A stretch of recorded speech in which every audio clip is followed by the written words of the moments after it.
Pradėsiu nuo pavadinimo. Mus prigazdino, kas dalyvavote prieš tai buvusioje diskusijoje, tai, kad Lietuva nėra labai stipriai pasiruošusi netikėtiem atvejam. Malūnai tai yra 3-4 dienos geriausio atveju lietuviškos duonos, o toliau ponas Dievas tai žino, kaip bus. Jeigu dings elektra ir kiti dalykai, jeigu prasidės masinė mobilizacija, kas keps tą duoną. Bet yra ir kitas aspektas, kita viso šio reikalo pusė, tai tvarumas. Kad ne tik krizinės situacijos, bet ir bendras mūsų buvis turėtų būti šiek tiek kitoks. Ir mūsų diskusija vadinasi agromaisto sistemų ir socialinių bei ekonominių veiksnių sankirta sudaro ryšį, kuris yra esminis tvaraus vystymosi ateičiai. Na, toks labai sudėtingas pavadinimas, bet supaprastinti irgi neišeina. O kaip atrodo praktiškai, mums papasakos Aistė Miliūtė Pranskuvienė, Birštono mineraliniai vandenys direktorė. Ir apie tai, ar tai gali tapti realybę, nes, na, kaip žinome, čia susiduria daug. Ekonomika, politika, politikų ambicijos, verslo ambicijos, parama, pinigai, visuomenės nuotaikos, nuostatos, balsavimai rinkimuose, noras laimėti rinkimus ir kiti gražūs dalykai. Ir apie tai diskusuosime su Broniumi Markausku, Klaipėdos rajono savivaldybės merų, buvusių ūkininkų, turbūt jau buvusių, kuris prieš 14 metų buvo sustabdęs eismo Lietuvoje. Labą dieną. Sveiki. Raimondu Juknevičiumi, Lietuvos ūkininkų sąjungos pirmininku, esamų ūkininkų, nežinau, ar jis planuoja stabdyti eismo Lietuvoje dėl ūkininkų interesų. Ne, Dar ne. Daktarė Nijolė Zinkevičienė, Vilniaus kolegijos direktorius pavaduotoja, mokslo ir partnerystė, Europos aukštojo mokslo institucijų asociacijos viceprezidentė. Labą dieną. Labą dieną. Na, be mokslo čia turbūt irgi niekur nedingsim. Taip. Ir Karolis Stankauskas, UAB projektavimo sprendimai savininkas, žmogus, kuris malas tarp Lietuvos ir Ukrainos. Tikrai taip. Labą dieną. Labą dieną. Tai Aistė, papasakok mums pradžią. Taip, tai aš iš tikrųjų pradėsiu, gal, aš nežinau, ar man stotis, ar... Kaip nori, kaip patogiau. Nežinau, aš galbūt atsistosiu, kad tiesiog parodys skaidrės, nes matysiu pati, kai sustojus. Tai iš tikrųjų kalbėsiu apie tai, ką geriausiai žinau, tai yra apie vandenį, aš esu vandens someljė ir akvilės įkūrėja. Hidratacija, tvarumas, ilgamžiškumas, kaip tai susiję. Ir manęs labai dažnai irgi klausia, tai kaip čia vanduo buteliukuose, ar tai tvaru, netvaru. Tai aš visą laiką sakau, aš visą laiką išpilstau tai, ko šiaip žmogus neįsipils iš krano. Ne? Tai ir galbūt apie tai truputėlį papasakosiu, nes 70%, 60% mūsų daro vanduo ir labai dažnai mes tai priimam kaip paprasčiausią dalyką, kasdieninį, kurį gali atsisukęs krane gauti, taip iš tikrųjų ir yra. Ir daugelis, nežino kai kurius dalykus, tai tikiuosi, kad aš kažką naujo pasakysiu. Ir iš tikrųjų karo kontekste pirmas dalykas, ko labiausiai trūko, tai buvo vanduo. Ir mes irgi dalyvaujame valstybės rezerve, ten aš tiksliai nežinau, bet irgi tiekime valstybės rezervui vandenį, tai tikėkime, kad mums jo nereikės panaudoti. Bet jis yra, jeigu ką, nes be oro žmogus gali išgyventi kelias minutės, be vandens kelias dienas, be maisto net ir kelis mėnesius. Tai čia ir yra ta svarba. Iš tikrųjų, kaip ta hidratacija prisideda prie ilgamžiškumo, prie tvarumo, tai mes matome iš tos skaidrės. Ir aš labai džiaugiuosi, kad šiais metais išėjo naujausi tyrimai apie hidrataciją, kurie įtraukė virš 15 000 žmonių nuo 45 iki 66 metų ir jie truko net 25 metus. Ir ką jie parodė, kad net 50% padidėja tikimybė, jeigu pasenti greičiau, jeigu mes esame dehidratuoti nors truputį. Po to parodysiu dar ir skaičius. Ir 64% padidėja tikimybė susirgti lėtinėmis ligomis, tokius kaip insultas, prieširdžių virpėjimas, chroninės ligos, diabetas, demencija. Tai yra tvarumas, taip? Todėl, kad jeigu mažas dalykas, iš tikrųjų pakankamas vandens gėrimas, gali mus užtikrinti sveikesnį ir ilgesnį gyvenimą. Ir kaip tai atrodo? Tai čia yra truputėlį paimti skaičiai iš tyrimo. Ir ką matote, kad buvo tyrimas natrio serumo kiekis. Kodėl? Todėl, kad tai yra rodiklis, kuris geriausiai atspindi dehidrataciją mūsų. Jeigu natrio serumo kiekis kyla, reiškia, mūsų organizmas yra kaip kaktusas. Jisai bando išsaugoti tą vandenį, nes jo reikia mūsų gyvybinėm funkcijom palaikyti. Ir natrio serumo kiekis labai iškyla kraujyje, nes jisai saugo visus mineralinius resursus mūsų kraujyje. Tai normalus jo kiekis yra nuo 135 iki 145. Ir ką jūs matote, kad net ir esant normaliam lygmenį, tai yra, jeigu mūsų natrio serumo kiekis yra labai prie aukštutinės ribos, tai yra virš 144 milimoliai litre, ir per ilgą laiko kiekį, žmonės buvo tiriami 25 metus, jūs matote, kad net ir tokia maža dehidratacija 50% padidina tikimybę, kad mūsų biologinis amžius bus didesnis už chronologinį. Tai reiškia, kad mes sensime greičiau. Nuo 142 milimolių litre natrio serumo kiekis rodo, kad vėlgi net 64% padidėja tikimybė, kad susidursime su tomis lėtinėmis lygomis, apie kuriuos aš šnekėjau.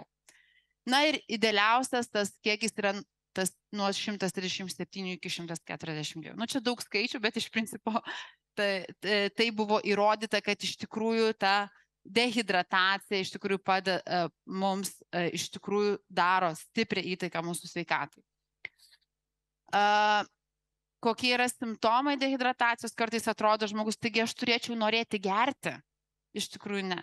Suaugęs žmogus netenka dėl hormoninių pokyčių, jis netenka troškulio jausmo. Troškulys jau yra tas pirminis dehidratacijos požymis. Tai yra lengviausia atpažinti. Ir galbūt sugrįšiu į tai, kiek reikia, nes labai irgi dažnai, o kiek reikia to vandens išgerti, ne? Tai vidutiniškai 30 ml per kilogramą. Tai yra nuo 1,5 litro iki 2 litrų gaunasi kažkur suaugusiam žmogui. Stresas, sportas, karštis, sausas oras, išretėjęs, sausas maistas, kurį mes valgom, kava, arbata, alkoholis, saldūs gaiviai gėrimai, filtruotas vanduo, visi šitie dalykai yra labai stiprus dehidratoriai.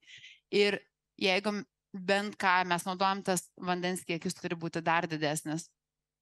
Čia yra maždaug, parodoma, kaip, nes irgi labai dažnai klausimą, o kaip sportas, nes sportas yra gerai, sportas yra ilgamžiškumo geriausias vaistas, taip, kad išliktumėm sveiki, nesirgtumėm, reikia sportuoti, visą žinom. Bet tam, kad nepatirtumėm dehidratacijos sporto metu, rekomenduojame prieš sportą išgerti apie 500-600 ml vandens.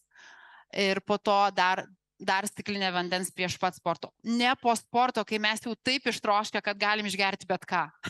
Tai jau yra dehidratacija. Tai vėlgi.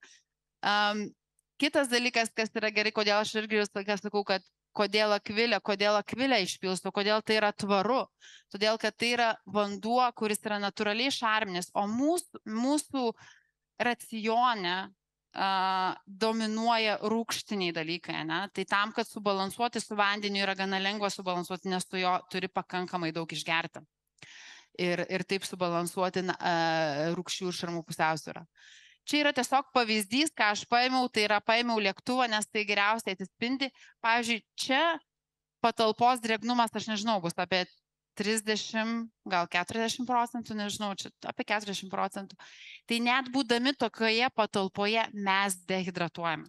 Lėktuve yra tas drėgnumas yra apie 10-20%, tai yra kaip Saharos dykumo. Todėl kartais, aš nežinau, ar jūs esate pajutę, aš tikiu, kad jūs daug skraidot. Tai pavyzdžiui, vien tik sėdint lėktuve, 2 valandas aš išeinu ir jeigu negeriu vandens, nes dažnai nenoriu vaikščioti į tualetą, nes nepatogu, aš jaučiuosi išsekęs.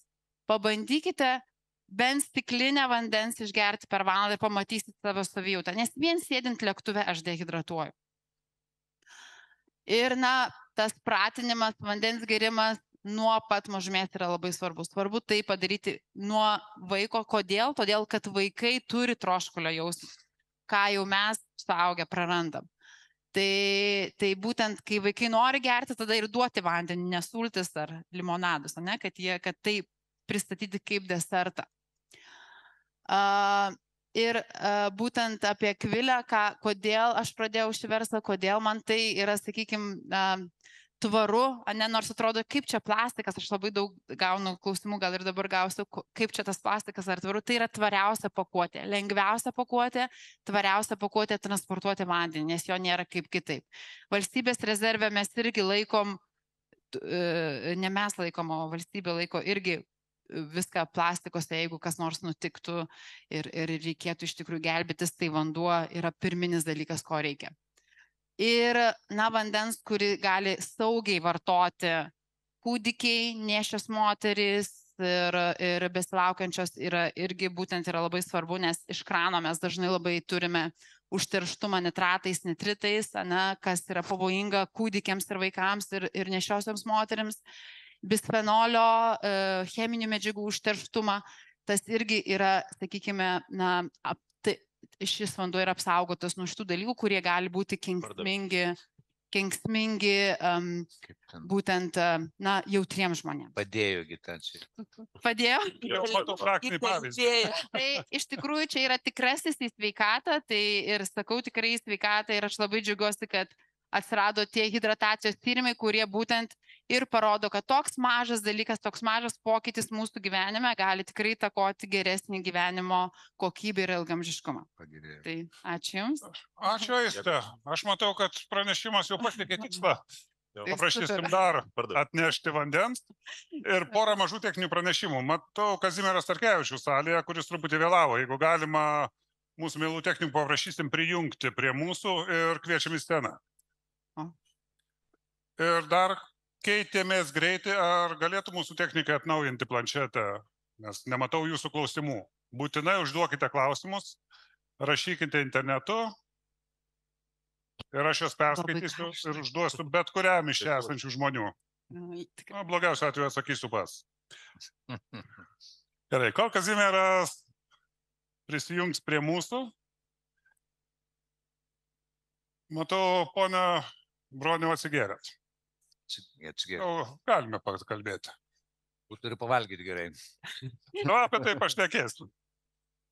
Savivaldybės, politikai, maisto tvarumas, rezervai, visi kiti dalykai. O tarkim, jūs praktiniai savo veikloje savivaldybėje jaučiate visus šitos dalykus? Ar visgi tai yra daugiau taip, kad, atėjo direktyva, atėjo nurodymas, liepė, velnias nematė, darysim. O iš apačios kažkoks judėjimas yra? Pokyčiai. Tikrai yra ir kiekvienoje savivaldybėje atskirai.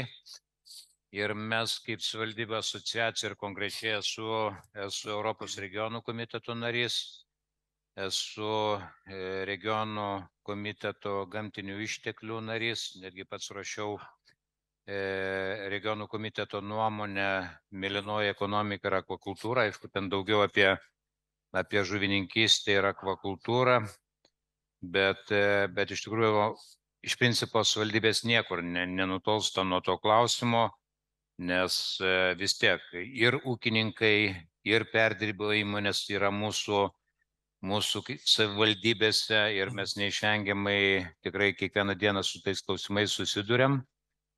O žinoma, šiandien turbūt didžiausia aktualija yra tai mūsų bandymas darželiuose, mokyklose, kitose įstaigose organizuoti ekologinį maitinimą arba taip vadinamą labai populiaru, kalbant, trumpąją maisto grandinę. Aišku, turbūt mano irgi patirtis yra unikali, pats Arūnai sakėt, kad, kaip sakant, streikavau, kelius blokavau, bet taip pat buvau žemės ūkio ministras kaip žemės ūkio politikos formuotojas, šiek tiek teko prisidėti ir prie perdirbimo sektoriaus, kuriant kooperatinę įmonę Pienas LT. Ir dabar, galvojant apie tą trumpąją maisto grandinę, bandant konkrečiai ją įgyvendinti. Ir šitoje vietoje, aišku, viena, kas mane džiugina. Mane džiugina, jeigu prieš kokius 7 metus apie žemės ūkio sektorių buvo kalbama apie tokį sektorių, apie kurį nieks nenorėjo kalbėti, kad tai yra toks atsilikęs sektorius, viskas ten labai primityvu, tai šiandien iš tikrųjų kalbam apie sektorių, kuris lygiai taip pat gali būti naudojamos informacijos technologijos, kosminės technologijos, lazeriai ir taip toliau. Ir šiandien turbūt tas formas parodė, aš truputį pabuvau pirmoj salėje, pasiklausiau pranešimų. Aišku, nelabai man patinka, kai kalbam apie ar valgysim maistą iš mėgintuvėlių, gal aš jau tokio amžiaus esu, kada man tai sunku suprasti, bet iš principo visas sektorius žengia į priekį. Bet kai jūs klausėt mūsų kaip savivaldybė, kokia yra pozicija, tai šitoje vietoje ir ypatingai kalbant apie maisto, tą trumpąją maisto grandinę, apie ekologinį maitinimą, mes matom, kad jau turim problemų. Vis dėlto, kad ir pats žemės ūkis, ūkininkai ir ypatingai perdirbamoji pramonė ir visas verslas yra nuėjęs į tą gilų perdirbimą, į stambų ūkį, į gilų perdirbimą, į maisto produktus orientuotus į eksportą. Aišku, ir tada ir Lietuvos rinkai yra tie patys produktai, kurie yra pagaminti eksportui. Ta prasme, su pakankamai daug maisto chemijos. Ir kai mes bandom organizuoti tą trumpąją grandinę ir mūsų vaikų darželius, mokyklas aprūpinti produktais, nekalbu jau apie ekologinius produktus, nes ir matom, kad mūsų, pavyzdžiui, ekologinė produktų gamyba šiais metais, palyginus praeisiais metais, sumažėjo 8%.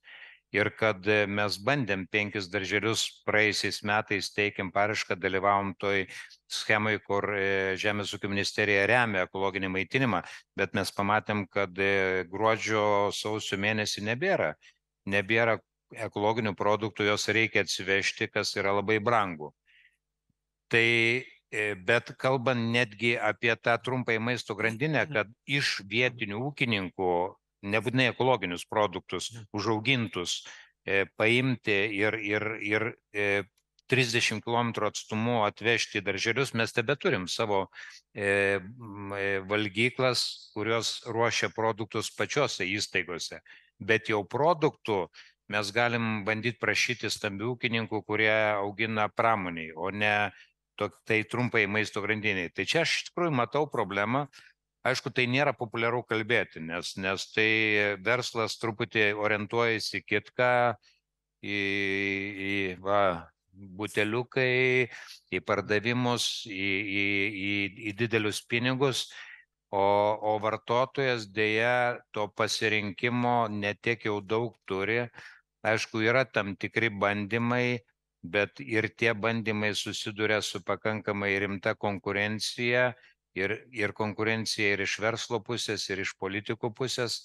Ir šitoje vietoje aš turiu tam tikrą nerimą, kad vis dėlto norėtųsi, kad pradedant vaikus, kad darželiuose gautų kuo mažiau perdirbtą produktą, kuo ekologiškesnį produktą, kad kalbant apie daržovės, tai būtų mum lietuviam morkos, brokeliai, kopūstai, o ne, nežinau, avokadai. Gerai, avokadai irgi gerai, bet turim ir galim užsiauginti puikios produkcijos ir mūsų vaikus maitinti vietoj, nebūtinai ekologiškai, bet tvariai užaugintą produkciją. Ir čia aš matau tikrai pakankamai nemažai iššūkių ir man šiek tiek kelia baimę tas mėgintuvėlėse auginamas maistas, labai technologiškai apdirbtas maistas, labai daug, kada įdedama mokslo į kuo skanesnį, kuo ilgiau išlaikantį maistą padaryti, tai tas man tikrai kelia pakankamai daug nerimo, bet tikiu, kad dar nėra vėlu ir dar atsakant į tą klausimą, kuris keliamas, ar mums reikia kaupti didelius rezervus, tai nemanau. Aš iš tikrųjų ir šiandien pažįstu labai daug ūkininkų, žinau, kad vis dėlto yra jau šiandien labai didelės sandėliavimo galimybės ir grūdų, daug kas ir malūnus turi, gali gaminti ir miltus, ir produkciją, tai šiuo atveju valstybė gali truputį ramiau atsikvėpti, aišku, turi būti apgalvota visa schema, visa grandinė, kaip viskas veiks, bet iš principo, kaip mes kažkada ir Kazimieras turėjom Jonavos grūdus, kur laikėm ten nemažai tų tonų grūdų, bet porą palečių druskos ir keletą palečių cukraus, tai žinoma, kad tai nėra išeitis, galvojant apie krizinius atvejus. Aišku, nueita dabar į susitarimus su perdirbėjais, kad jie turi laikyti tam tikros kiekius, kur galėtų greitai pateikti esant krizėje, bet šiai dienai aš nemanau, kad tai yra pagrindinė. Taip, schemos turi būti sudėliotos, turi būti aiškios, bet tai nėra pagrindinė problema. Pagrindinė problema vis tik, manau, yra, kad patys neprisidarytume problemų su užaukštintais reikalavimais. Ir aš bandau tą ir Europoje sakyti, Europos regionų komitete. Yra šiandien jau atsiranda grėsmė, kad Europa gali pasidaryti priklausomą nuo importuojamo maisto. Nors ilgą laiką Europa buvo stipri, daug gamino, daug eksportavo, bet šiandien dėl aukštų reikalavimų dažnai tampam nekonkurencingi su Azijos ir Pietų Amerikos rinkom. Šitoj vietoj labai svarbu neperlenkti lazdos. Iš kitos pusės, aišku, be mokslo, be inovacijų niekur, bet,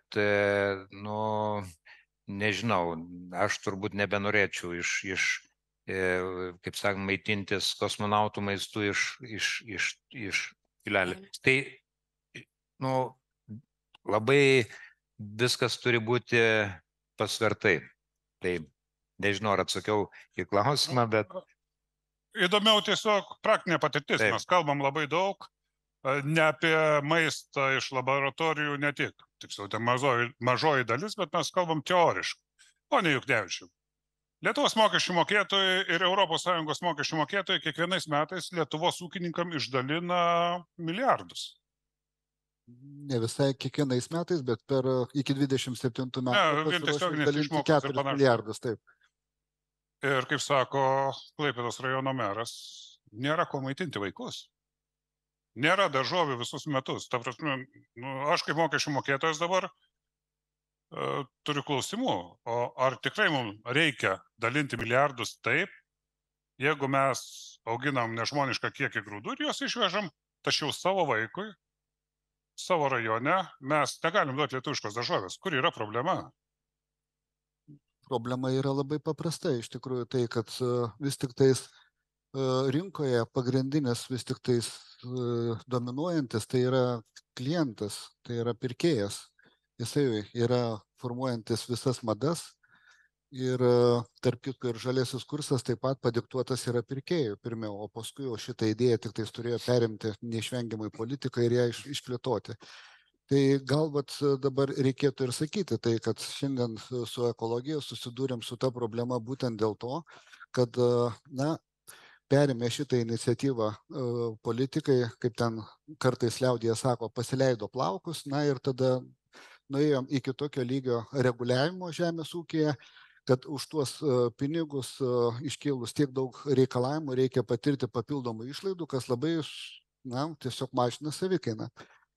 Konkrečiai apie ekologinius ūkius šnekant, tai labai paprastai vėlgi dalykai yra tai, kad tai yra visos ES mastu ambicija padvigubinti pasiūlą ekologinių produktų, padvigubinti plotą pirmiausia, paskui aišku ir pasiūlą, o tai reiškia, kad tų ekologinių produktų turėjo išaugti lygiai tiek pat ir vartojimas.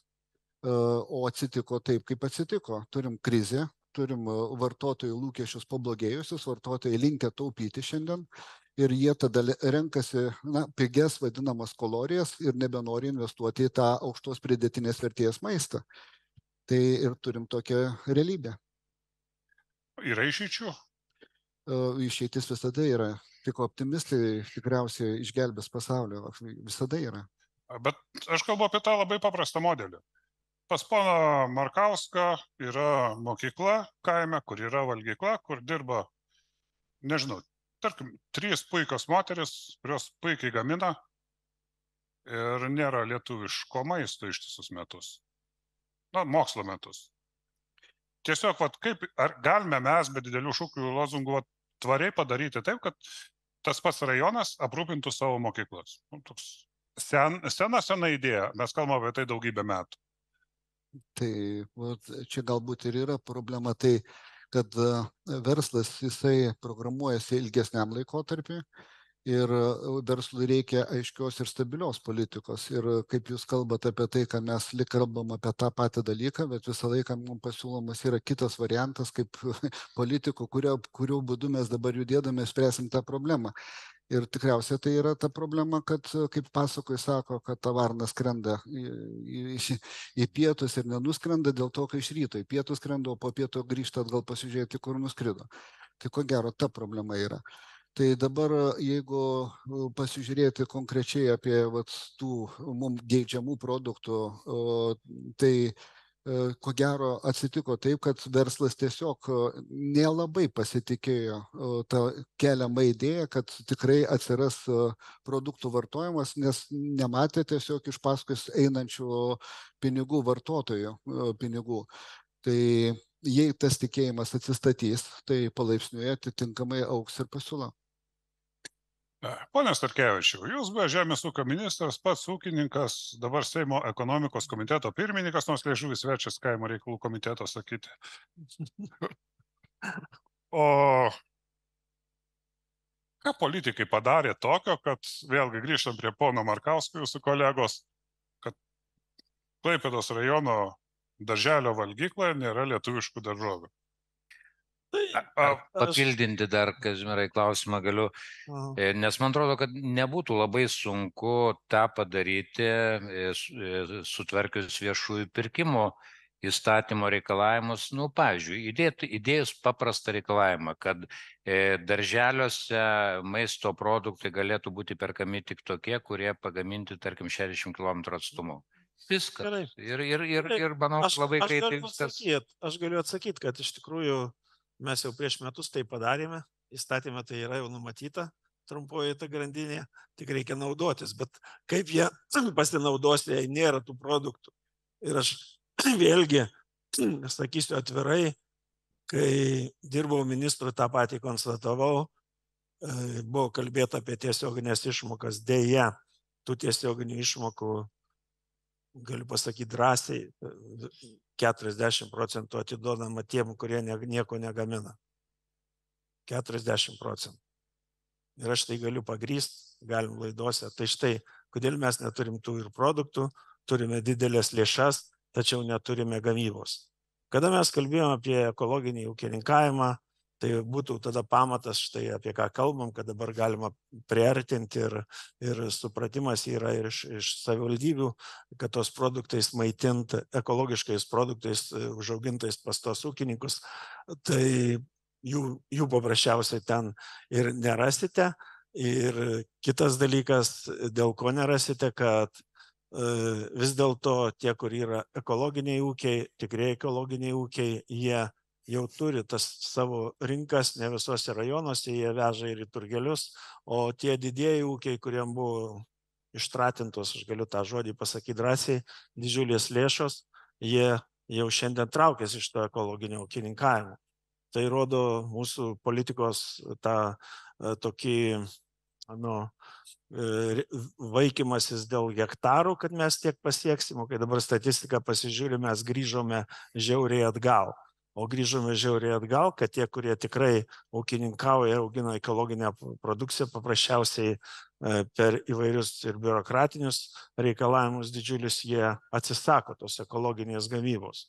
Būkim teisingi ir įvardykim tiesiogiai šios vardus. Aš atsimenu, kai dirbant ministrui irgi radau ir pats turbūt archyvose rasčiau užfiksuotų kadrų, kai neturi nei kombaino, nei kažkokio tai kito ir nenuomoja, o turi ekologinius ūkius. Pasėjo, nepasėjo žirnius, po to su bėgiu prisirišęs prie traktoriaus pravažiavo ir visas tas. Buvo aiškiai konstatuota, ką mes turim daryti, tai ir buvo pradėta įvesti, kad būtų programos palaipsniai, kad jeigu nepagamini tos produkcijos, tada negalėtų gauti tiesioginių išmokų ir nieko. Tada būtų efektas. Bet tada buvo pradėta tiesiog, galiu pasakyti, toks filosofavimas, kad čia tos lėšos mes negalime pririšti prie gamybos, aš tai visiškai nesutinku, nes išmokos bet kokios mokamos už nedagautas pajamas, tai ką tu gali, jeigu tu pajamų tu nieko nepagaminai, tai apie kokias tu čia pajamas kalbi. Bet dėja, ta tendencija ir dabar tęsiasi, už tai mes ir neturim tų ekologinių ūkių, plus tas perdėtas reikalavimai, kurie aš su jais visą laiką stengiausi kovoti ir gal turbūt prisimenat mūsų sistemas, kurios buvo įdiegtos, dėja po to vėlgi atsirado didžiulis biurokratizmas. Jeigu dabar įsivaizduojat, ūkininkas, aš esu su keliais autoriais parašęs monografiją Kolūkmetis, ten aprašau anos laikus, kai partijos komitetas ar vykdomasis ten reguliuodavo, ką turi sėt, kiek turi sėt, kur pasėt. Tai dabar mes grįžtame prie to pačio, galiu drąsiai sakyti, ir jeigu dabar reikalaujama iš ūkininkų parašyti, kada tu dėl gerbuvio, karvės, ne šuniukai, ne katytės, gal koks nors ir yra ūkininkas, kuris tą nusižengia, bet kada tu bandą parginiai, šiandien parginiau, rytoj aš atgal išvarysiu į laukus, galų gale, jeigu ekologiškai ūkininkauti mėsiniai galvijai, tai jie reikalauja, kad jie visą laiką grynam ore būtų, bet įsivaizduojat, koks perdėtas, kad tu kiekvieną kartą turi rašyti į tarnybas, kad tavo gyvuliai namuose, tarytum ūkininkas nepasirūpins. Tai čia gali vardyti ir vardyti tos didžiulius biurokratinius svertus, kurie uždėti ir kurie visiškai nereikalingi, kaiminėse šalyse to nėra, tai apie ką čia mes susiauginsim, arba tos pačius, kurie augino ekologinį ūkininkavimą, jie paprasčiausiai to atsisako, nes didelė dalis tikrai ir ekologinio ūkininkavimo. Aš tikrai nenoriu visų įvardyti, bet tikrai yra daug labai sąžiningų, dorų ūkininkų, jos reiktų kaip tik pamatyti, skatinti jų pavyzdžių, kad kiti ūkininkautų. Aš niekad neįsivaizduoju gero ekologinio ūkio be gyvulių turėjimo ūkio. Tai turi būti visa tvari grandinė. Dabar mes ten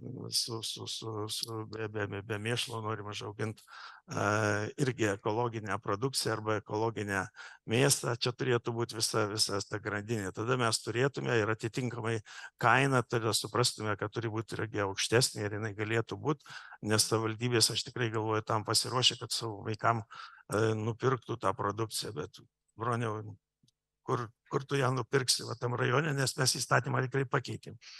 Logiškus jautienus nuperkam, dar turbūt šiandien užtenka rinkoj. Taip.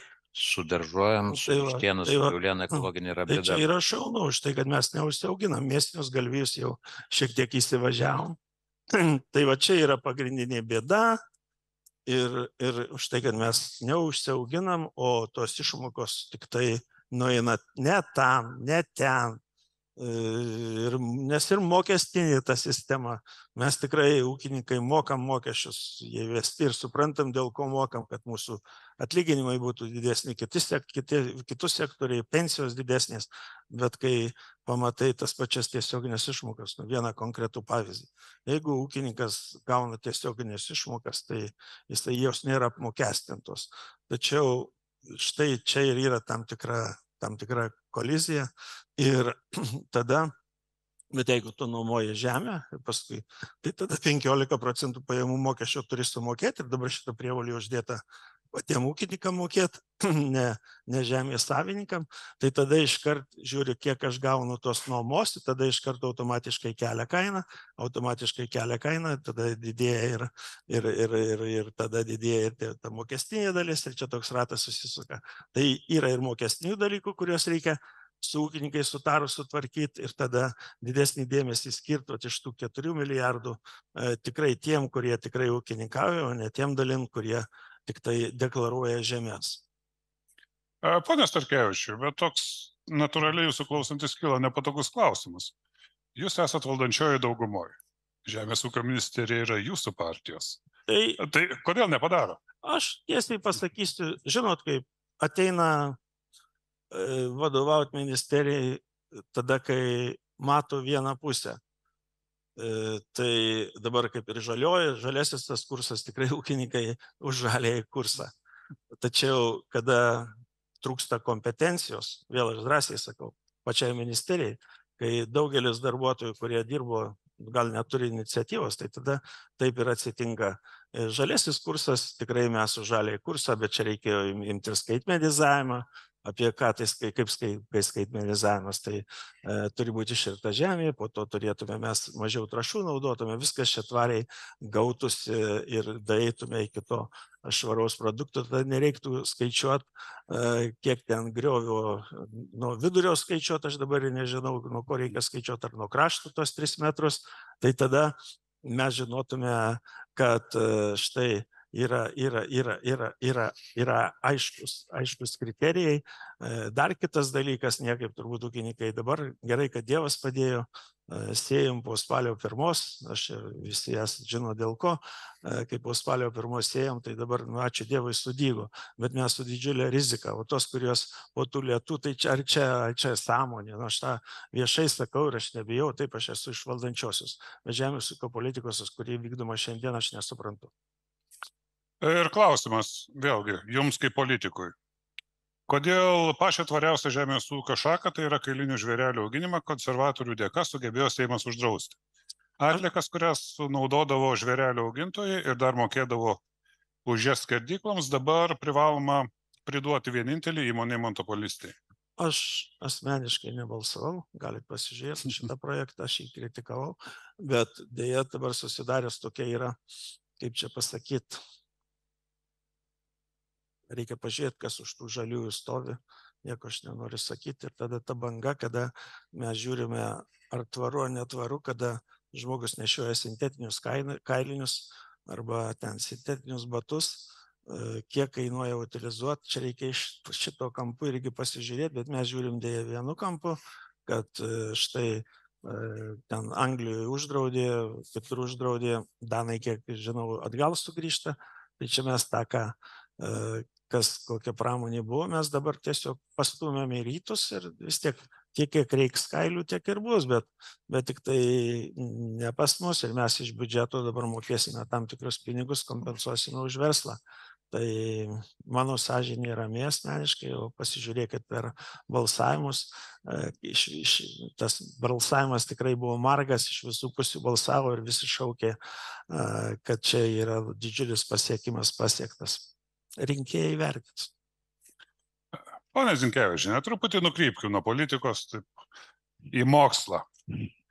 Nes vis tiek be mokslo šiais laikais net į vaikų darželį bulvės neatveši ištisus metus.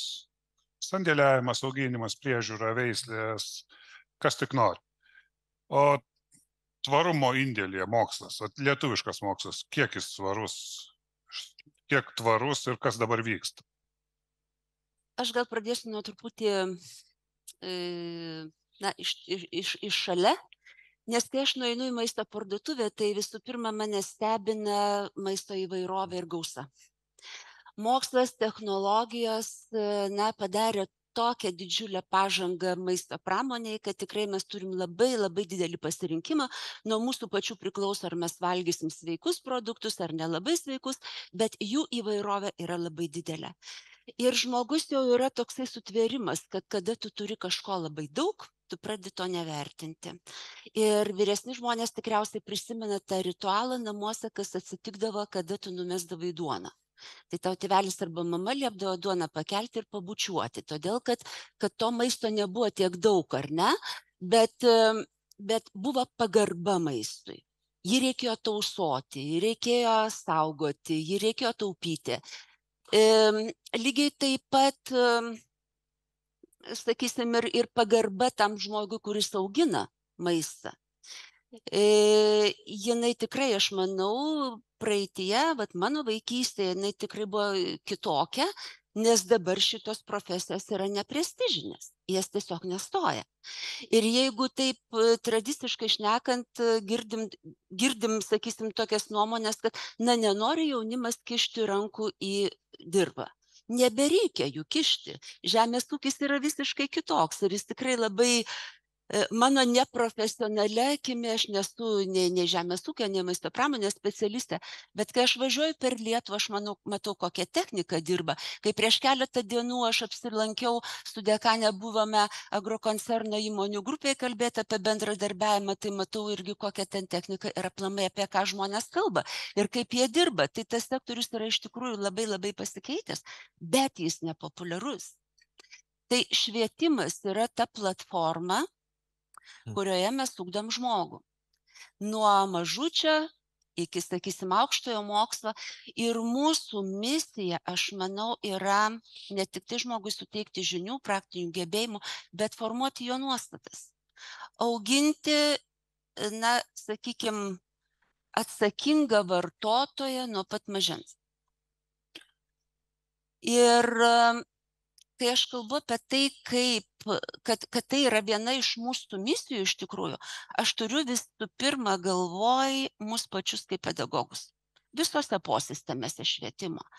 Nes jeigu tu perduosi žinias, tik jas perduosi, jeigu tu padėsi žmogui įgyti kažkokius įgūdžius, bet tu pats kaip pedagogas neturėsi šitų nuostatų ir neturėsi tų darnaus vystymosi kompetencijų, apie kurias labai daug dabar kalbame, tai nebus tavo gyvenimo būdas ir tu vieną kalbėsi, o kitaip elgsi savo privačiam gyvenime ir nerodysi pavyzdžio, tai manau, kad rezultato nelabai ir bus, nes iš tikrųjų ypatingai jaunam žmogui jam labai imponuoja pavyzdys. Ir kas labai svarbu, aš atstovauju kolegijai, aukštojo mokslo institucijoje orientuotai į praktinį mokymą. Tai mums yra labai svarbu turėti verslo įmonės, šiuo atveju, sakysim, jau kalbame agromaisto sektorių, tai būtent, sakysim, ūkininkus, privačius ūkius, turėti kaip savo knowledge partner, kaip šiandien sakė Kristina Lešiūnienė. Mes turime būti komanda. Nes jau nebe tie laikai, kada tu kažką tai mokykloje, universitete, kolegijoje mokai, tu turi duoti jaunam žmogui pačiupinėti, išbandyti tai, ir išbandyti kiek galima anksčiau, kad jis visgi suprastų, ar tai yra jam ar ne jam. Ir jeigu kalbam apie tai, kad šitos profesijos nepopuliarios, kad jas nestoja, tai vėl aš galvoju, nebe vienų mūsų rūpestis, nes mūsų pastangų nebeužtenka, kad į mūsų studijų programas žemės ūkio pakraipos arba, sakysim, maisto pramonės studentai stotų. Vėlgi mes turime dirbti kartu su verslu kaip komanda, nes specialistus mes ruošiame jiems. Vadinasi, tiek pačios studijų programos turinys turi būti šiuolaikiškas ir čia labai svarbu visų, sakysim, socialinių partnerių indėlis į tos studijų programos šiuolaikiškumą. Labai svarbu šiuolaikiškos praktikos vietos ir jeigu mes kalbam apie agro maisto sektoriaus tvarumą, tai mes ieškom tokių įmonių ir tokių ūkių, kur iš tikrųjų laikytųsi tos nuostatos, nes bus negerai, jeigu mes vienaip kalbėsime studijose ir kitaip jie pamatys išėję į praktiką. Pagaliau mes turim galvoti apie mus pačius, kaip, sakysim, šiuo atveju aukštąsias mokyklas, jeigu, tarkim, kalbam apie aukštąjį mokslą. Tai vėlgi tai, ką mes kalbam, tai, ko mes mokom, turi labai dėrėti su tuo, kas mes patys esam. Nes mes galim įsirašyti savo strategijas, kad mes esame socialiai atsakinga institucija, mes laikomės darnaus vystymosi principų, bet jeigu studentas išklausęs tam tikrus dalykus ar modulius nueis į valgyklą ir ras nesveiką maistą, tai tikriausiai ekosistemos nėra tvarios. Dar tikriausiai apie mokslą norėjote paklausti, ar ne? Tai jeigu vietoj manęs sėdėtų universiteto atstovas, tai jis tikriausiai sakytų, kad mes kūrėme naujas žinias, mes kažką išrandam, atrandam ir šitų žinių pagrindų atsiranda inovacijos, atsiranda pažanga. Tam tikruose sektoriuose visuose, nebūtinai vien tik tai agromaisto sektoriui. Tai mes esam kolegijos, mes esam aukštos mokyklos orientuotos į praktinį mokymą. Ir mes pagal mokslo ir studijų įstatymą atliekam taikomuosius mokslinius tyrimus. Na ir mūsų viena iš misijų yra, bijau dabar ištarti tą žodį, nes Augustas Alešiūnas sakė, atsargiai su juo atsakingai naudokit jį, daryti poveikį regionui. Vadinasi, vėlgi, mūsų tie taikomieji tyrimai yra orientuoti į konkrečių įmonių, įstaigų, organizacijų, asociacijų problemų sprendimą. Patikėkit, mes esam pajėgus tai padaryti, sakysim, Vilniaus kolegijoje, kurioje dirbom, iš 500 dėstytojų virš 100 turi mokslo laipsnį, tai mes iš tikrųjų dirbame tyrėjų grupėse, bet ko mums ir čia labiausiai trūksta, jeigu mes turim verslą, sakysim, jau pakankamai arti studijų programos, tai yra mūsų komitetuose, studijų programoje padeda mums tobulinti programas, tai vat dar pakol kas ta mūsų partnerystė, kaip šiandien irgi sakė, daug kartų minėjo, partnership and trust. Vat šito mums dar nepavyksta, kaip pasakyti, labai puikiai, sakykime, turėti puikiam lygmenį. Esam gana jaunas sektorius, mokslinę veiklą užsiimam ne taip labai seniai iš tiesų, nes iš viso kolegija, žinot, 23 metus egzistuoja. Tai, kad mes jau išaugom ir europiniu mastu esam žinomi ir dalyvaujam tuose pačiuose tinkluose, kaip ir Europos taikomųjų mokslų universitetai, tai rodo, kad mes tikrai esam pakankamai stiprus, bet namuose pas save sukurti tas tokias stiprias strateginės partnerystės su verslu, dekanė neduos meluoti, ko gero vienetai tokiu atveju mes labai branginam tas partnerystės. Mes labai matom didžiulę abipusę naudą, nes iš tikrųjų, sakysim, kad ir ūkininkui, kokio privataus ūkio savininkui gauti paslaugą iš aukštosios mokyklos yra tikrai žymiai pigiau, negu tai darytų kažkas kitas. O mums tai yra gyvi pavyzdžiai. Mūsų studentai turi iš tų gyvų pavyzdžių, iš tų gyvų problemų mokytis. Tai kai tai pradėjom, mes ėjom su ištiesta ranka ir sakėm, duokit mums problemą, mes ją spręsim, nesupranta verslas šito, ko jie čia atėjo, ko jie čia nori. Tai darom dabar labai įvairiai, jeigu pastebit socialiniuose tinkluose, kolegijų vadovybė važinėja į susitikimus. Mes dabar tokia akcija paėjo, kad mes vykstam į savivaldybės, kalbame su savivaldybėm, prašom tarpininkauti, suvedant mūsų verslų, nes tikrai mes jaučiamės pakankamai stiprus, kad galėtume tuos užsakymus vykdyti, bet verslas dar to trust ir pakol kas trūksta. Tai iš tiesų manau, kad esam teisingam kely, bet man visada atrodo, kad pas mus trūksta tokio valstybinio požiūrio, kad tiesiog būtų šiek tiek verslas galbūt pastumtas, galbūt kažkiek įpareigotas bendrauti su aukštoju mokslu, nes tame yra galimybės pažangai.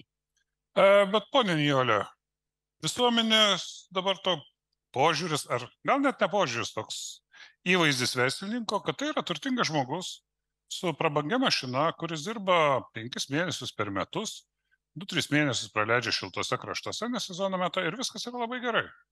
Gauna, jeigu didesnį projektą parašo paramą, perka butą vaikui Gedimino prospekte. Kodėl neina žmonės? Kodėl neina žmonės į tai? Kodėl neina į šitą sektorių žmonės mokytis ir daryti karjeros? Aš nemanau, kad šiuolaikinio ūkininko įvaizdis yra toks, kaip jūs pasakėt. Vis tik tai ne. Nemanau. Yra galbūt atskiri ūkiai, atskiri žmonės, kurie yra pasiekę tokią lygį ir gali savo šitą leisti. Bet aš manau, galbūt jaunimas per mažai žino apie dabartinį ūkininkavimą, apie tai, kaip realiai atrodo ūkis. Aplamai tikriausiai pas mus jau yra taip, kad maži vaikai, didelė dalis mažų vaikų nežino iš viso, kaip atrodo kaimas, kaip atrodo tie gyvuliukai, kaip atrodo pasėliai, nebeatpažįsta, nes jie nebeturi tokio konteksto. Tai čia vėlgi aš manau, kad švietimui yra didžiuliai plotai darbui. Kaip aš sakiau pačioj pradžioj, mes nuo mažens turim pradėti tą sudominimo šituo sektorium darbą. Nes iš tikrųjų šiandien nuolatos mes girdim, koks gyvybiškai svarbus šitas sektorius yra. Tai gyvybiškai svarbi yra medicina, ar ne? Į ją stoja ir konkuruoja patys geriausi. Tai turim pasiekti, sudominti šituo sektorium taip, kad jis irgi pasidarytų įdomus, tikriausiai per mažai žino. Ponas Markauskas nori įsiterpti. Aš gal tokios irgi senos nuoskaudos likusios, nes ūkininkai visada akcentavo, kad to fundamentaliojo tyriamojo mokslo pakankamai nemažai yra, nes tais laikais buvo Žemės ūkio akademija, bet kalbant apie taikomąjį mokslą, nes aš pats, kai buvau ministras su Baisogalos instituto direktorė kalbėjom, nes mokslą kuruoja ir dabar turbūt tebekuruoja Švietimo ministerija, ar ne?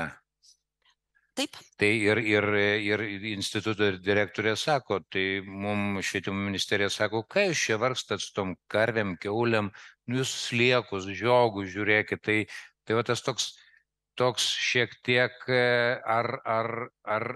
ar teisingas tas kuravimas yra, tai ar tikrai mokslui, universitetam leidžiama daryti tą, ką nori, o nesakoma, ką jie turi daryti. Ir jeigu Švietimo ministerija formuoja, kad ir žemės ūkio mokslo krypti, tai gal čia kažkas yra negerai. Aš labai džiaugiuosi dabar girdėdamas apie kolegiją. Mes turim tą laisvę, tik tai mes iš tikrųjų turim laisvę bendrauti su, sakysim, kad ir imkim šitą sektorių, bet mums trūksta atsako. Mes pakol kas dar, sakysim, aukštasis mokslas eina link verslo, bet aš turiu labai gerai žinau, sakysim, Suomijos pavyzdį, gerai žinau Nyderlandų pavyzdį, kur jau yra susiformavus bendradarbiavimo kultūra, kur verslas nori bendradarbiauti ir eina į aukštąją mokyklą. Mano praktikoje prieš 4 metus buvo vienas atvejis, jeigu mes turit laiko manęs paklausyti, aš labai greitai jį apibūdinsiu. Skambutis man vieną kartą, skambina jaunas vadybininkas iš degalinių tinklo Skulas ir sako, pavaduotojas, aš jums turiu atvejį, imkite, man reikia, kad mūsų degalinių tinklas įdiegtų skanų, sveiką, patrauklų, prie kliento gaminamą, greitai pagaminamą maistą. Vat aš pasižiūrėjau, jis turi tokias studijų programas, maisto technologijos, ten taip ir taip, dietetika ir visai, sukurkit mums tokias receptūras, mes, ir dar viena sąlyga, kad tai būtų kitaip negu kitose degalinėse. Aš tavo akim netikėjau, ateina jaunas žmogus, tokius atvažiuokit, pasišnekėsim. Ir kai mes pradėjom kalbėtis, tai sako, žinokit, yra viena sąlyga, kodėl aš jums duodu šitą atvejį. Aš pats mokiausi Amerikoje, mes mokėmės iš realių užsakymo. Tai aš jums duodu sąlygą, kad tai atliks studentai. Man dėstytojų darbo nereikia. Tai turi būti dėstytojų vadovaujama komanda, tačiau studentai. Valio, pradedam dirbti. Aišku, nebuvo lengva, reikėjo daug kam įrodyti, kodėl čia taip, kas čia per užsakymas, ko čia iš to norima. Bet mes jį puikiai įvykdėm, tik tai paskui atėjo pandemija ir degalinių klientam nebe tas galvoj buvo. Bet iš tikrųjų, va tokių verslininkų mums reikia. Ir aš turiu labai viltį, kad, sakysim, kada jaunėja ir ūkininkai, ir kad, sakysim, ir maisto pramoniai, žmonės jau pradeda dirbti kažkur, tai jau pasaulio pamatė ir truputį kitaip mokinėsi, tai kad galbūt šitas santykis iš tikrųjų pasikeis ir mes tą kultūrą išplėtos. Porą replikų, kurias parašė mūsų žiūrovai, ponai Markauskai ir ponai Zinkevičienei.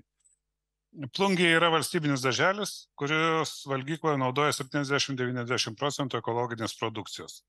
Ir tai vyksta ne dėl direktorės ir jos komandos, tai vyksta dėl direktorės ir jos komandos susispyrimo. Tikrai labai įkvepiantis pavyzdys. Ir kita replika, kas gali norėti mokyti žemės ūkio mokslų, gyvulininkystės ar veterinarijos, jeigu galiausiai gamybininkų profesionalų niekas neklausia ir neklauso, o nuleidžia nelogiškas direktyvas iš viešaus politikai populistai. Taip demotyvuojam visus gamybininkus ūkininkus. Pone Juknevičiau, trumpas komentaras. Kodėl žmonės iš kaimo, galbūt ir iš miesto, neina studijuoti šitos srities? Kur yra problema? Dabar gal vis tik tais grįšiu nuo to, kas tenais buvo irgi klausta dar. Tai norėjosi, ko gero, replikuoti į tokį dalyką, kad ūkininkai yra ta verslas, kuris eina paskui užsakovą, ar ne? Tai dabar, kada užsakovai, eiliniai pirkėjai atsisako pirkti tą ekologinį maistą, akivaizdu, kad tai yra iššūkis šitam sektoriui. Ir šitoje vietoje, ko mes tikėjomės, tai kad tai bus labai greitai tada perorientuoti, nes tai ir išleisti buvo visų mūsų mokesčių mokėtojų išleisti pinigai buvo šitam sektoriui palaikyti ir jį skatinti, kad jisai augtų. Tikėjomės, kad tada bus atitinkamai formuojama jau ir valstybės iniciatyva vartojimas ir tada iš karto kreipiamės į tą dalyką, kad būtent tie geri pavyzdžiai, kad darželis 70-90%, kad tai būtų masiškas reiškinys, kad visi viešojo maitinimo ir ypač ten, kur žmonėms ypatingai svarbu gauti tą sveiką maistą, kad jie visi galėtų būti aprūpinti. Jeigu mes jau išleidžiam valstybės pinigui, skatinti gamybą ir tada mes atsitraukiam, kada vis tik tais atsitiko krizė kaip valstybė. Nieko nebeinvestuojame į tai, kad padidinti vartojimą. Tai, ko gero, šitaip aš įsivaizduoju tą situaciją. O dabar dėl ko ūkininkai neina mokytis, tai tikriausiai eina mokytis ir pakankamai dabar jau matau, kad tendencijas keičiasi, nes akivaizdu yra tai, tie, kurie labai profesionaliai žiūri į savo darbą, jie supranta tai, kad vis tik tai žemės ūkis yra ne raketų mokslas, bet truputį sudėtingesnis mokslas, nes tos technologijos, kurios kosmoso technologijos, jos visos yra žemės ūkyje. Tai tikrai eina mokytis, daugėja tų norinčių mokytis. Dabar miesto žmonių požiūris dabar, ar eiti į kaimą, tai, ko gero, suformuotas yra galbūt net, sakyčiau, politinių žaidimų aspekte toksai požiūris, kad neva ūkininkai gyvena ir ten gyvenimas rojus yra. Bet, tie, kurie taip sako, aš visą laiką sakau, aš jums tikrai galiu padėti tapti ūkininku. Aš jums paaiškinsiu viską, ką reikia padaryti nuo pradžios ir jūs ūkininkauja tikrai nepavydžiu. Bet statistika yra ta, kad dabar ES tendencijos, kad iki 40 metų ES liks tik tai 64% ūkininkų. Kad kasdieną ES pasitraukė iš ūkininkavimo 700 ūkių. Lietuvoje, dabar paimkime, per 9 mėnesius pieno ūkio susitraukė 9,6%. Tai, 10% per 9 mėnesius. Tai vadinasi, tai yra tikrai labai sudėtingas verslas ir tame versle, sakykime, prie tų tokių tendencijų prisideda kartais neapgalvota politika, apie ką visą laiką ir sakiau. Sėdim šiltai. Galima, prisistatykit.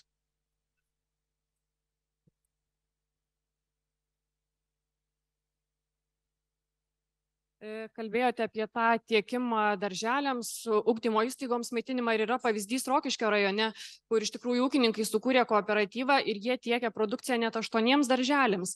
Ir kaip sako, mes galim tai padaryti, mes turime įvairios produkcijos, tiek pieno, tiek daržovių, tiek vaisių, bet problema yra tame, kad, sako, mes galim pasiūlyti gerą produkciją, bet vaikams nori užsakyti bananų, reikia apelsinų, bet sako, mes galim pasiūlyti desertinių obuolių, kriaušių, bet ką darome tame švietime, kad skatintume rinktis būtent tą lietuvišką produkciją, kad mes neteiktume prioriteto vaikams siūlyti bananus ar apelsinus ar kažkokius kitus importinius tuos produktus. Ir dar toksai pastebėjimas gal dėl tų ūkininkų, kurie dirba tik tai 5 mėnesius, o paskui 2 mėnesius atostogauja. Tai galbūt čia kalbam apie javų augintojus, nes gyvulius auginantys ūkininkai, ko gero, po 2 mėnesių savo ūkyje nieko neberastų. Jeigu tiek atostogautų, tai tiek. Kam klausimas? Apskritai, galbūt tai čia švietimo klausimas yra, ką mes darom su švietimu, kad pasiūlytumėm būtent lietuvišką produkciją. Nijolė.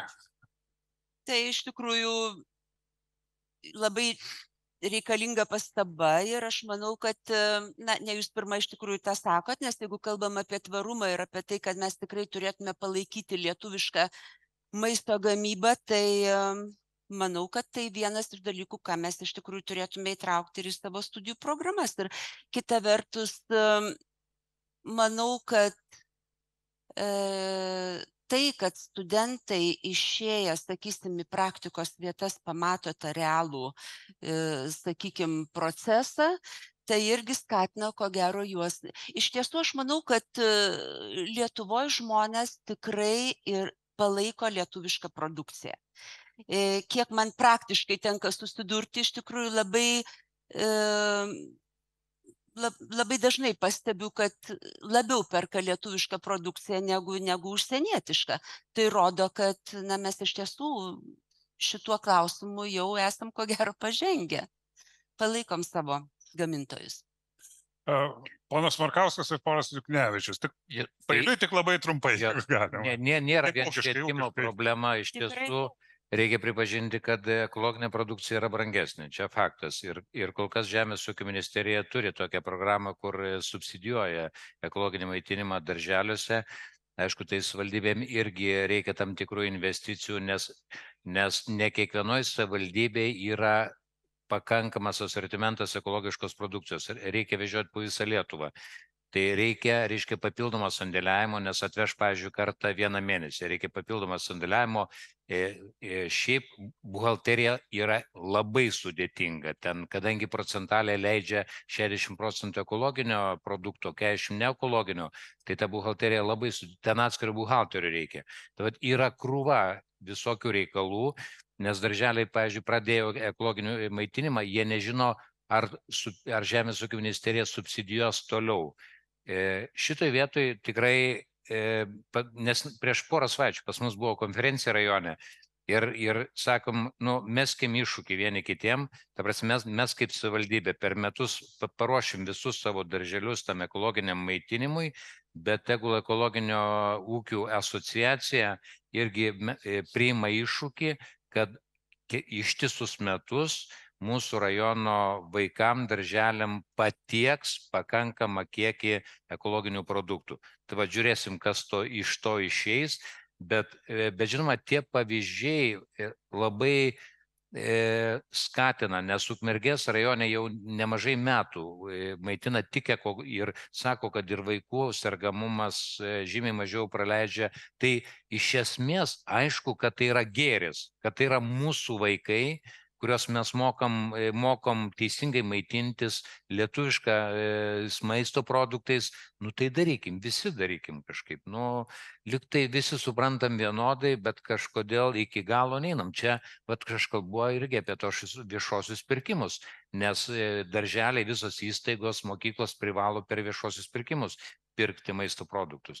Ten įdėkim prievolę, aš manau, kad viskas bus gerai. Viską gali, tikrai savivaldai labai daug kas priklauso. Ukmergės pavyzdys rodo, ir Ukmergės pavyzdys yra dėl to, kad ten nuo seno klestėjo tikras ekologinis ūkis. Ten yra labai vienas aktyvus žmogus, gal nuo to pradėkime ir viską užkūrė. Pone Juknevičiau, ir paskui matau dar noriu žmogus paklauskim. Sveiki, aš esu kanapių augintojų asociacijos pirmininkas inovatorių, tai norėčiau užduoti klausimą bendrai tokį. Dėl mokslo ryšio ir verslo santykio. Sakykime, yra pas mus tokias universitetai, Sveikatos mokslo universitetas, Žemės ūkio universitetas buvęs Vytauto Didžiojo ir KTU. Ir tarp jų buvo tokia programa sukurti inovacijų tokius slėnius, kur būtent ir atstovautų verslo vystymo, sakysim, tai strategijai ir tai pačiai idėjai. Bet šita sistema visiškai net neusikūrė. Jis buvo sukurta, išleisti milijonai pinigų, įkurtos laboratorijos, pasamdyti, nežinau, ten begalę specialistų ir nei vieną dieną jie tiesiog kartu neveikia kaip komunikatas. Tai ir atsakymas yra labai paprastas, kodėl verslas neteina į mokslą, todėl kad komercializuoti šitos procesus su mokslu tiesiog neįmanoma, iš esmės, arba labai sudėtinga. Šiandien dienai reikalingos technologijos, kaip matėte ir kaip girdite jau eilę metų, 5 metai, kaip kalbam apie technologijų diegimą, našesnį, sakysim, produkcijos gavybos ir visus kitus procesus, skaitmenizavimo procesus ir panašiai, tai reikalingi yra visi šitie būtent dariniai sujungti į vieną. O kadangi tai nevyksta ir verslo ateiti į atskirus, sakysim, polius labai sudėtinga yra, tiesiog neįmanoma. Tai vat, o dėl, sakysim, ūkininkų, kodėl jie jauni žmonės neina studijuoti į, sakysim, aukštąsias mokyklas, tai mano pastebėjimas yra labai paprastas ir labai aiškus. Tai ateina vakarų technologijos su įrengimais ir su labai rimta, sakysim, schema žemės ūkyje, kurie ateina su savo programa ir su savo agronomija ir su savo tam tikrais niuansais, kur ūkininkui išdėsto nuo A iki Z, ką jis turi daryti. Net iki, sakysim, paskolos lygio ir ten grąžinimo tam tikrų sistemų. Tai tas mokslas yra visiškai šitoje vietoje netgi pleištas, sakysim, tam, sakysim, ūkio vystymo strategijos tai programai. Tai tikrai mokslas nelabai šitoje vietoje kažkur tai ką galėtų padaryti su vakarietiška, sakysim, ta kultūra, technologija ir panašiai. O be to tie ūkiai, kurie turtingesni yra, jie yra pagal statistiką, jie turtėja, o mažesni dėl finansavimo, sakysim, santykio, o tie mažiukai, kurie galėtų kooperuotis arba galėtų įdiegti tas trumpų grandinių arba, sakysim, tas inovacinės sistemas, jiems tiesiog nėra, tiesiog šansų nėra. Tai toks mano pastebėjimas. Tai čia reikia rasti visų pirma ryšį ir rasti tuos atsakymus, kodėl taip yra, o po to jau tada tas takelis ar takas būtų į aukštąsias mokyklas ar aukštesnėsias žiūrėti, kaip užsakyti vieną ar kitą paslaugą pas jūs. Ačiū. Ačiū labai, čia turbūt buvo neklausimas komentaras. Trumpai į tai, kas buvo pasakyta. Iš tikrųjų, jūs kalbėjote apie universitetinį mokslą ir iš tikrųjų finansavimas universitetam buvo ir yra skiriamas labai didžiulis. Priešingai negu kolegijoms, iš tikrųjų kolegijos 23 metus gyvuoja, kokie 17 ar 18 metų mes negaudavom nė euro mokslui skatinti. Tai paskutinius keliarius metus jau truputį gaunam, bet tai yra 100 kartų mažiau.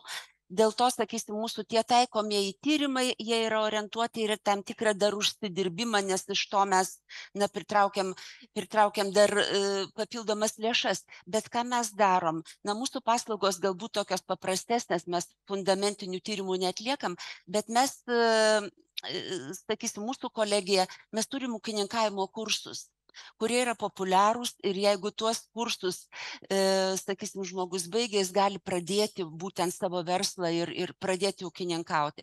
Mes konsultuojam ūkininkus. Tai šitas paslaugos iš tikrųjų yra teikiamas, bet jeigu kalbant apie mokslo infrastruktūrą, tai mūsų mokslo infrastruktūra yra ta pati, kurią mes naudojam studijų procese. Mes neturim finansavimo, ją tobuliname iš savo lėšų arba, sakysim, iš tų, kurias mes pritraukiam iš verslo. Tai čia toksai skirtumas nuo universitetinio mokslo ir koleginio mokslo, taikomojo mokslo.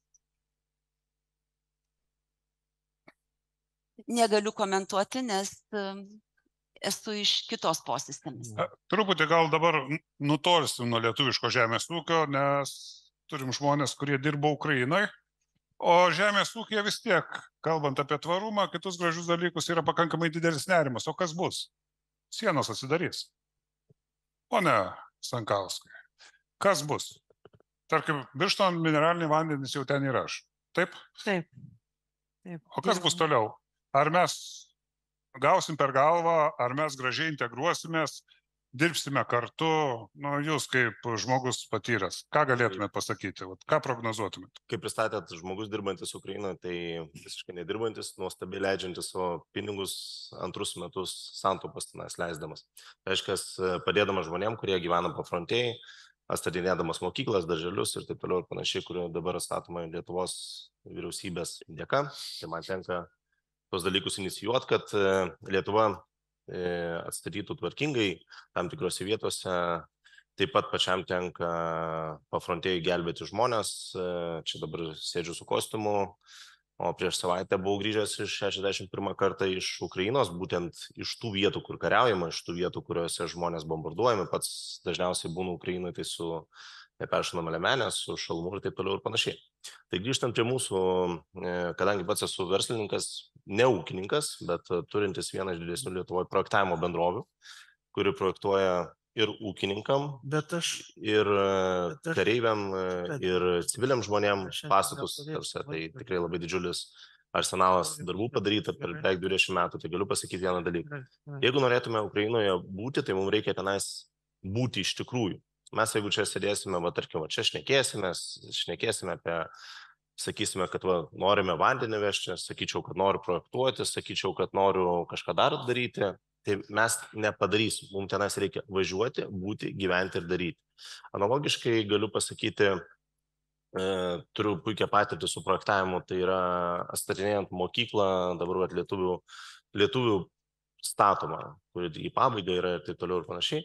Tai aš važiuodamas tenais į frontą, kiekvienas iki savanoriškai užvažiuoju į tą mokyklą, pasižiūrėti, kaip ten sekasi, tokį monitoringą atlikti, kad pasižiūrėti tiesiog, kaip žmonėms sekasi, konsultuoju juos pastoviai. Tai esmė tokia, mane prisileidžia dėl to, kad aš atvežiau tą mokyklą būtent tenais ir atvežiau visą tą dalyką į tą miestelį, kuriame virsta mokykla. Tai esmė tokia, mane prisileidžia tik dėl to, kad aš tenais būnu. Jeigu mes kalbėsim per nuotolį, mes negalėsime nei vandens tiekti, elektroniniu paštu parašus, nei darbas. Apskritai su visų verslu, kurį mes norėtume eksportuoti į Ukrainos rinką, turėkime omeny, kad ten yra rinka dirbanti taip, kaip dirbta pas mus prieš 14 metų. Tai reiškia, korupcija tai yra nuostabi korupcija. Jeigu reikia pavyzdžių, kaip korupciją reikia daryti, jeigu norit pažiūrėti, kaip korupciją reikia daryti, tai reikia važiuoti į Ukrainą. Kai po karo keičiasi merai kas savaitę, kas 2, kas 3, galima padaryti. Jeigu norime pamatyti, kaip potvinį padaryti dirbtinai, tai galima nuvažiuoti į Chersono pusę, Kachovkos užtvanką, kur tikrai daug tonų pats esu iš savęs nupirkęs vandens, bet vėlgi, kaip su kolegė iš Birštono vandenų kalbėjau, tai tarsi mūsų Lietuvos vanduo yra tikrai geresnis, mes turime tikrai geresnių resursų, kuriuos galėtume eksportuoti tenais, bet mes turime kitą dalyką, pas mus infrastruktūra yra tragiškai brangiai, ką tai reiškia, tai jeigu norime nuvežti į Chersoną fūrą, elementaru. Tai iki karo kainavo iki 2000 eurų, dabar kainuoja plius minus apie 4000 eurų. Tai dabar supraskime, žmonėm, kurių pensijos yra nuo 50 eurų, tokiem žmonėm, pirkti lietuvišką vandenį ganėtinai jau būtų brangu. Todėl mūsų vanduo jau, tarkim, eina į kitus regionus. Jau mes turėtume jį dovanoti kaip labdarą ir kompensuoti transporto kaštus. Analogiškai maisto produktai, tai tarkim su Kauno grūdais jie ganėtinai dotuoja man ne vieną fūrą, ne 2, ne 3 ir ne 4 esu uždalinęs jų produkcijos, tai ten tokie košytės visokios, kur užpilamos yra. Tai vežamos jos į frontą, žmonės tenais, tie kareiviai jau prie jos yra pripratę, galų gale jie jau prašo, kad atvežtume. Tai mūsų ta produkcija, kuri iš Lietuvos, kuri man tenka kaip tam tokiam Lietuvos žmogui, kuris ten surenka iš verslo, viską dar pats prideda ir nuveža į frontą būtent tiem žmonėm, kurie kariauja, tai ganėtinai yra plačiai dėliojama. Pavyzdžiui, įdomumo dėliai. Praeitais metais prašiau vyriausybės pinigėlių, kad gal teko girdėti krosneles tokias, kad šildytume Ukrainą ir taip toliau ir panašiai. Tai nesigavo, nieks tų pinigėlių nedavė, tai sugalvom su bendrovė Kalvis, vėlgi čia apie produkciją, daryti iš atlankių buržuikės, krosneles, lietuviškai vadinant. Tai įdomumo dėliai, nei daug, nei mažai, virš 1000 yra išvežta būtent į pafronties regionus. Įdomumo dėliai, kadangi tos krosnelės yra daromos nemokamai, patys mes padengiam savo kaštais, tai aš buvau atsakingas tas, kuris už logistiką buvo atsakingas tam, kad paimu čia, nuvežu į pafrontę. Tai įdomumo dėliai, pagaminti krosnelę kainuoja apie 40-50 eurų, savikaina neskaitant darbą, o man nuvežti kainuodavo iš savo paties kišenės apie 40-50 eurų pačią krosnelę nuvežti į karo frontą, į pafrontę ar dar ką nors. Tai mūsų ta lietuviška produkcija ganėtinai labai smarkiai paplitusi tokių žmonių, kurie iniciatyviai daro kažką tokio panašaus, bet jeigu mes kalbėtume, kad mes norėtume būtent Ukrainai kažką daryti, tai turėkime omeny, kad jeigu tokios šalis, kurios yra specialiai užminuotos, tai yra tebūnie Kambodža, kaip pavyzdys, kur nesuvokiamai didžiuliai laukai yra užminuoti, tai Ukraina dabar jau tampa numeris 1 pasaulyje. Ir jeigu tokiu kabutėse sparčiu žingsniu mes bandysime išminuoti teritorijas, tai mums užtruks nei daug, nei mažai, tik Ukrainoje išminuoti plius minus 700 metų. Įsivaizduokit, 700 metų išminuoti tokiu tempu, kokį mes dabar turime, vienas iš derlingiausių pasaulyje žemė. tobulo žemės, bet netobulo žemės dovanotėm Leopardo tankam, kurie vėja tenais puikiai įklimpsta į tą dirvoną ir nelabai gali kažką padaryti. Tenka pačiam tai matyti. Tai dar kartelį noriu pasakyti tai, kad jeigu mes norėtume judėti link Ukrainos, tai mums reikia tenais iš tikrųjų judėti ir iš tikrųjų daryti tai ne žodžiais, o veiksmais. Galų gale, kaip ir Akvilė, galiu pasakyti iš savo pusės per savo savanorius, kurių turiu virš 80. Pastoviai man sako, Karliui, gal reikia vienos kitos paletės nemokamo vandens. Tai galiu pasakyti puikus pavyzdys, kai bando verslas, padėdamas, bet šiek tiek savo produkciją įvesti į tą rinką, kad žmonės galbūt įprasmintų, galbūt pamatytų logotipą, kuris yra čia, tai ir priprastų ir taip toliau ir panašiai. Tai vėlgi dar kartelį pasikartosiu tą, ką sakiau, reikia veikti, reikia daryti, reikia dėliotis, nes tenais, jeigu mes kalbėsime, kad turėtume galimybę kažką daryti ateityje, tai ten yra nesuvokiamai didžiulės perspektyvos viską daryti. Ką tai reiškia? Tai kai tu važiuoji pro miestus, kurie 10, 15 tūkstančių, 20 tūkstančių gyventojų turėjo prieš tai, dabar turi 10, 20 gyventojų ir yra pastoviai bombarduojami, žmonės gyvena rūsiuose, mes čia dabar esame nuostabioje vietoje, dar kartelį pasikartosiu, gražiai apsirengę, o žmonės paprasčiausiai, kai tu nuvažiuoji, čia prieš pusantros savaitės teko būti Siverske, tokio gyvenime, tik 3-5 km nuo fronto, ir tu jų paklausi, ar žinai, kelintadienis yra? Sako, tai kam skaičiuoti? Tikslo nėra. Tai mes supraskime, kad mūsų produkcija tenais yra laukiama, bet reiktų daugiau ir iniciatyvos iš valstybės, nes tie žmonės galų gale ne visą laiką gali įpirkti, ne visą laiką galime mes patiekti produkciją būtent tokią, kokie jie galėtų priimti, ir kaip buvote minėję, kad kalorijų skaičiavimas, tai dėja, bet šiuo metu žmonės ten gyvena taip, kad jie gautų tam tikrą kalorijų kiekį, kad gautų tą šviesesnį rytojų, o ten, kai pradeda kalbėti, atstatant mokyklą, labai puikiai lozungai tvarumas ir visa kita. Taip, tvarumas 12 iš 10, bet kai žmonės tiesiog neturi mokyklos be kompiuterių, nes kompiuteriai išgrobti ir taip toliau ir panašiai, tai apie kokį mes tvarumą galim kalbėti, kai langų nėra, elementarių dalykų nėra. Tai reikia pradėti nuo pat pradžios ir manau, kad verslas kuo daugiau savo procentą nuo savo pelno galėtų skirti tikrai ar tai labdarai, ar tai humanitariniam reikalam, ir tas dalykas tikrai grįžta. Pats galiu už savęs sakyti, kad gal galia daug draugų susirandi ir gali visą tai komercializuoti. Bet turėkime omeny, kad reikia veikti, o ne tik tais kalbėti. O su Lietuva, kaip suprantu, viskas daugmaž tvarkoje. Mes ten judam, mūsų ten yra. O kaip danai, vokiečiai, prancūzai, kitos šalys jos matomos? Nes yra pakankamai daug baimių, kad ne visi didieji koncernai stovi žemo starto pozicijoje ir laukia ukrainietiškų žemių, ukrainietiškų fermų, ukrainietiškų maisto perdirbimo įmonių. Tai galiu pasakyti tokį dalyką, pats irgi, būdamas iš verslo, ne kartą pamastai, kaip čia galėtum komercializuoti, nes kai važiuoju, šį savaitgalį važiuosiu 62 kartą nuo karo pradžios. Tai, norom tu pradedi mąstyti, kaip tu galėtum kažką dėliotis. Tai pas mus žemės, kurios yra iš tikrųjų labai derlingos, tai jos kainuoja jau netgi 14 000 eurų už hektarą. Tenais to žemės, kurios yra užminuotas, tai jos 200-500 eurų už hektarą kainuoja. Tai supraskime, kad liaudiškai sakant, tiesiog, kad turėti. Belė turėti dokumentaciją jo. Tai mes negalėsime nieko tenais daryti, tol kol nebus išminavimo proceso, nebus karas pabaigtas ir taip toliau ir panašiai. Ten ūkiai tikrai yra ganėtinai modernus, tie patys John Deere važinėja, tai noriu pasakyti, kad pabrėžti, kad tie patys traktoriai, ta pati technika, jie tikrai puikiai geba nusipirkti ir jie supranta, kad galima nusipirkti ne tik tai senus padėvėtus iš vakarų Europos, ką mes patys anksčiau darydavom ūkiuose, bet galima nusipirkti modernius, bet turėkime omeny, kad jų infrastruktūra yra pafrontėje, yra ganėtinai sugriauta. Ką tai reiškia? Tai reiškia visi padargai subombarduoti, viskas išplėšta, kas buvo sveika nuvežta jau į Rusiją. Tai visam tam dalykui tikrai reikės atspirties taško, tai manau, tikrai lietuviai galėtų prisidėti padėti, ne tai, kad sakyti, kaip mes galime pastatyti ar ką nors galim padaryti, bet tiesiog praktiškai padėti, ar tai traktorių nuveždami už kažkokį dividendą būsimą, ar tai dar ką nors.